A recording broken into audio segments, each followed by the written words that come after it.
ଇଏ ହେଉଛି ଦୁନିଆର ସବୁଠାରୁ ଅଜବ ଜୀବ, ଯାହାର ନାମ ହେଉଛି ପ୍ଲାଟିପସ୍।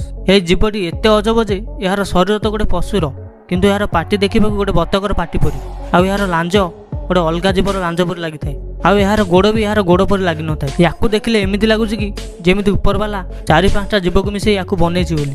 ପ୍ରଥମ ଥର ଏହା ବିଷୟରେ ଯେତେବେଳେ ସାଇଣ୍ଟିଷ୍ଟ ମାନଙ୍କୁ ଜଣାପଡ଼ିଲା ତ ସେମାନେ ବି ଆଶ୍ଚର୍ଯ୍ୟ ହେଇଗଲେ କି ଏଭଳି ଜୀବ ବି ଦୁନିଆରେ ଅଛନ୍ତି ବୋଲି। କାହିଁକି ନା ଏହା ଦୁନିଆର ଏକମାତ୍ର ଏମିତି ଗୋଟେ ଜୀବ ଯାହା ଭିତରେ ପଶୁ, ପକ୍ଷୀ ଆଉ ସରୀସୃପ ମାନଙ୍କର ବି ଗୁଣ ରହିଅଛି। ଇଏ ହେଉଛି ତ ଗୋଟେ ପଶୁ, କିନ୍ତୁ ଇଏ ଛୁଆ ଜନ୍ମ କରିବା ବଦଳରେ ଅଣ୍ଡା ଦେଇଥାଏ, ଆଉ ଆଙ୍କ ଶରୀରରୁ ଝାଳ ରୂପରେ କ୍ଷୀର ବାହାରିଥାଏ। ଇଏ ଉଭୟ ଜଳ ଆଉ ସ୍ଥଳରେ ବାସ କରିଥାନ୍ତି, କିନ୍ତୁ ପାଣି ଭିତରେ ଶିକାର କଲାବେଳେ ସେ ତାର ଆଖି ବନ୍ଦ କରିଦେଇଥାଏ, କାରଣ ତାର ବତକ ଭଳିଆ ପାଟିରୁ ବାହାରିଥାଏ କରେଣ୍ଟ, ଯାହାଦ୍ୱାରା ସେ ଶିକାର କରିଥାଏ। ଇଏ ଶିକାର ତ କରିଥାଏ, କିନ୍ତୁ ଚୋବେଇବା ପାଇଁ ୟା ପାଖରେ ଦାନ୍ତ ନାହିଁ। ଏଥିପାଇଁ ସେ ଶିକାର ସହ ଛୋଟ ମୋଟ ପଥରକୁ ବି ପାଟିରେ ପୁରେଇ ଦେଇଥାଏ, ଯାହାଦ୍ୱାରା ତାକୁ ଶିକାରକୁ ଚୋବେଇବାରେ ସୁବିଧା ହୋଇଥାଏ। ଖାଲି ଏତିକି ନୁହେଁ, ଏ ଜୀବଟି ଦେଖିବାକୁ ଯେତିକି କ୍ୟୁଟ୍ ସେତିକି ଖତରନାକ ମଧ୍ୟ, କାହିଁକି ନା ସେ ନିଜର ରକ୍ଷା ପାଇଁ ତାର ପଛ ଗୋଡ଼ରୁ ସାପ ଭଳି ବିଷ ମଧ୍ୟ ବାହାର କରିଥାଏ।